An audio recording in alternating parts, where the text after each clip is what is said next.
பணக்கார ஆன வந்து பாரு என் வீட்டில் கண்ணு குட்டி போல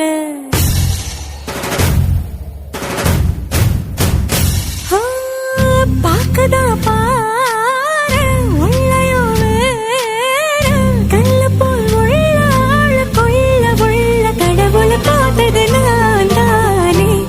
சூடான தீ கங்கு மாதிரி இருப்பா